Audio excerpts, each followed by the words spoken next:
इस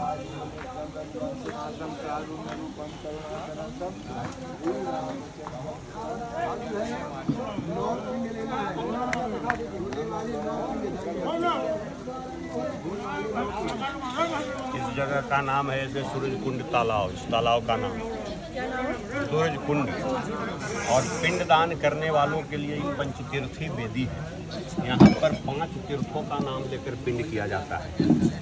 उत्तर मानस, दक्षिण मानस, कनखल, उदीची और जिभ्यालोल, ये 5 वेदियों के नाम से यहाँ पर पिंडदान होता है। तीर्थ जो बना है गयासुर नामक राक्षस के नाम पर बना है। तो गयासुर के शरीर को जब भगवान विष्णु यज्ञ करवाने के लिए मांगे थे तो उस समय सभी तीर्थों को यहाँ आवाहन किया गया था, क्योंकि कुछ तीर्थ जो हैं, ये 5 जो तीर्थ का पिंड आप करने जा रहे हैं, कुछ तीर्थ तो हरिद्वार के हैं, कुछ जो हैं आपके कुरुक्षेत्र के। तो जैसे कैसे पूजा पाठ आज करने लगते हैं तो अपने लोटे में गंगे, जमुने, चैव, गोदावरी, सरस्वती सभी को जैसे आवाहन करते हैं ना, वैसे ही इन सभी तीर्थों को उस समय आवाहन किया गया था जब गयासुर के सीने पर यज्ञ हो रहा था। ये तीर्थ गयासुर के नाम पर बना है। और गयासुर जो था वो भगवान शंकर से युद्ध करना चाहता था, क्योंकि शंकर जी उसके पिता त्रिपुरासुर को मारे थे। इसीलिए शंकर जी का नाम पड़ा है त्रिपुरारी। त्रिपुरारी जो शंकर जी को कहते हैं ना, त्रिपुरारी का शाब्दिक अर्थ होता है त्रिपुर अरि, त्रिपुरारी। त्रिपुर माने त्रिपुरासुर, अरि माने दुश्मन। त्रिपुरासुर को जब मारे त्रिपुरारी बन गए। तो उन्हीं से बाप का बदला लेने के लिए गयासुर इतना कठिन तपस्या किया कि तपस्या करते करते उसका शरीर इतना पवित्र हो गया था कि उसको देखकर लोग स्वर्ग में जाने लगे थे, छूकर मोक्ष पाने लगे थे। इस बात की चिंता हो गई इंद्र भगवान को कि लग रहा है मेरा इंद्रासन छीनने के लिए इतना कठिन तपस्या ही कर रहा है। और इंद्र भगवान विष्णु भगवान के पास जाकर बोले कि महाराज, गयासुर लग रहा है मेरा इंद्रासन छीन लेगा, कोई उपाय कीजिए जिससे मेरा इंद्रासन बचा रहे। वही विष्णु भगवान आकर गयासुर से बोले कि गयासुर, हम तुम्हारे तपस्या से प्रसन्न हैं, वर मांगो, क्या चाहते हो, किस लिए इतना कठिन तपस्या कर रहे हो कि सारा समीकरण बिगाड़ के रख दिए हो। तुमको देख कर लोग स्वर्ग में जा रहे हैं, छूकर मोक्ष पा रहे हैं, पापी पुनी सब जा रहे हैं स्वर्ग में। इनकी यदि आप मेरे तपस्या से प्रसन्न हैं तो मुझको ये वर दीजिए कि मैं आपको युद्ध में हरा दूँ। विष्णु भगवान से मांगता है वर कि मैं आपको युद्ध में हरा दूँ, ऐसा वर हमें दीजिए। क्योंकि शुक्राचार्य जी जो दैत्य गुरु हैं और उसको बता दिए थे कि जब तुम विष्णु भगवान को हराने का वर लोगे तभी शंकर जी को हरा सकते हो, क्योंकि शंकर जी विष्णु भगवान को अपना इष्ट देवता मानते हैं और विष्णु भगवान भी शंकर जी को अपना इष्ट देवता मानते हैं। दोनों एक दूसरे को अपना इष्ट देवता मानते हैं। तो वही इसीलिए वो वर मांगा कि मैं आपको युद्ध में हरा दूँ, ऐसा वर हमें दीजिए। ये वर उसको जब मिल गया तो पहुँच जाता है शंकर जी के पास कैलाश पर्वत पर। यही आप हमसे युद्ध कीजिए, आप हमारे पिता को मारे हैं, इसलिए जब तक हम आपको मारेंगे नहीं तब तक हमारे पिता की आत्मा को शांति नहीं मिलेगी। उसको शंकर जी को हुआ कि कौन ऐसी शक्ति इसमें आ गई कि ये जानते हुए कि हम महाकाल हैं और आया है हमसे युद्ध करने। ध्यान लगाकर देखते हैं तो देखते हैं कि विष्णु भगवान ने इसे वर दे दिया है कि तुम हमको भी हरा दोगे। अब सोचते हैं कि यदि हम इसको मार देते हैं तो हमारे इष्ट देवता का दिया हुआ वचन जो है वो व्यर्थ चला जाएगा।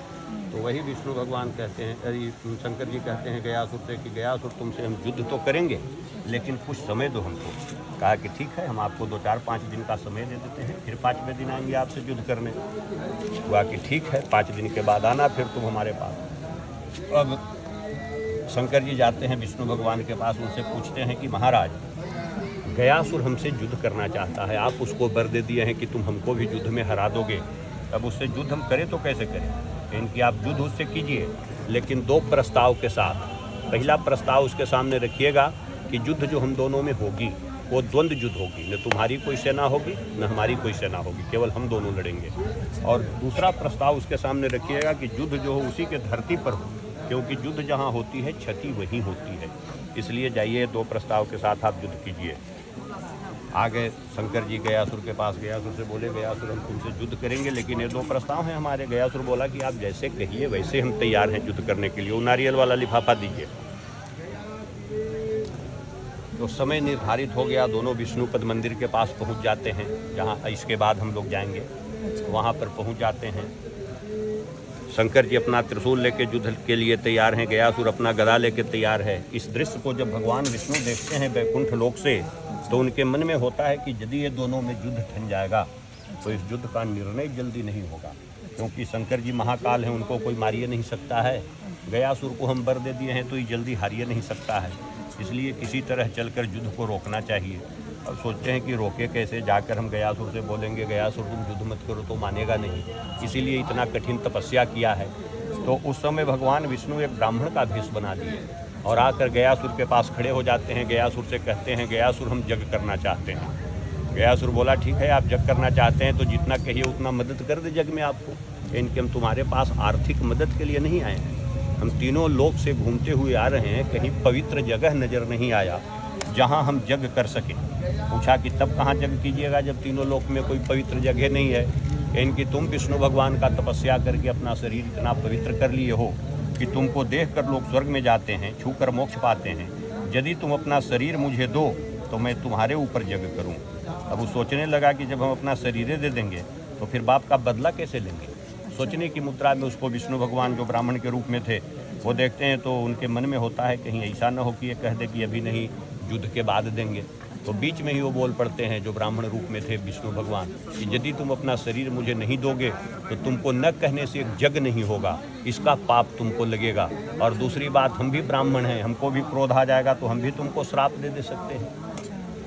अब बेचारा तैयार हो गया कि तब आइए यज्ञ करवाइए हमारे ऊपर, जब आप श्रापे दे दीजिएगा तो न हम युद्ध के लायक रह जाएंगे न यज्ञ के लायक रह जाएंगे। लेट जाता है दक्षिण दिशा में सर, उत्तर दिशा में पाँव करके।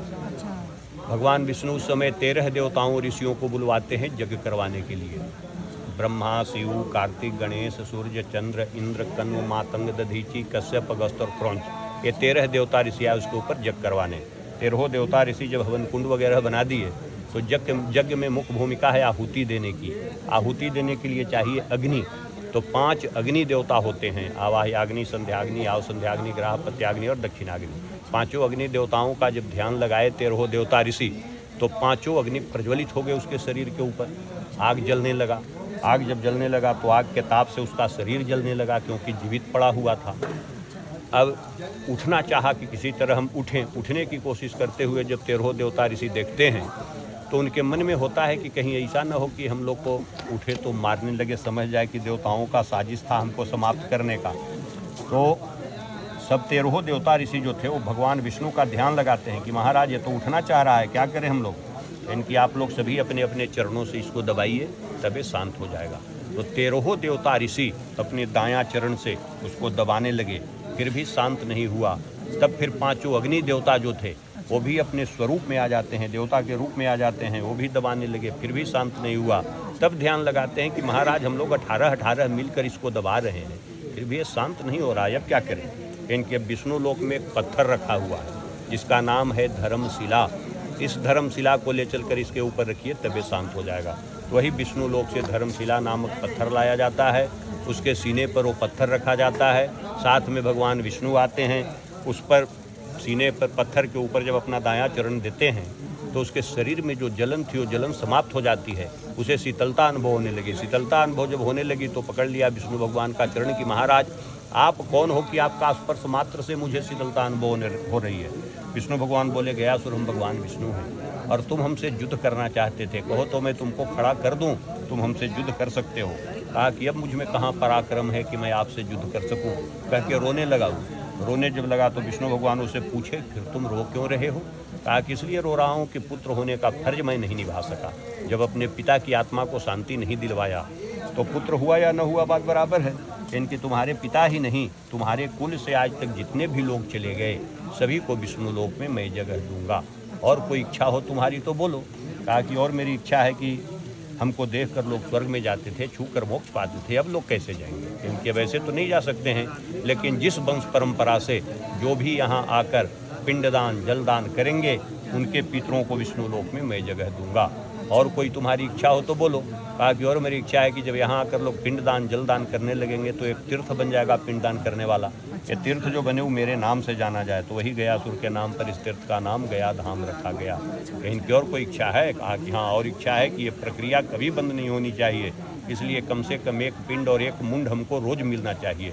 तो गया जी में कोई ऐसा दिन नहीं है जिस दिन 100-200 पिंड करने वाले ना आते हों, 10-20-50 लाश न जलाए जाते हों। इनकी और कोई इच्छा है। कहा कि हाँ अंतिम इच्छा मेरी यह है कि जिस तरह आप मेरे ऊपर चरण देकर खड़े हैं इसी तरह सदैव खड़ा रहें कि सदा मैं आपका दर्शन करता रहूं और सदा शीतलता अनुभव करता रहूं। ये 5 बार लेकर गयासुर शांत हो जाता है और उसी समय से गया जी में पिंडदान की प्रथा चली आ रही है।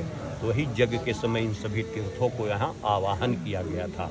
जैसे आज लोटे में आप आवाहन करते हैं कि गंगे जमुने चैव गोदावरी सरस्वती सभी नदियों को आवाहन किया जाता है, उसी तरह उन सभी तीर्थों को आवाहन किया गया।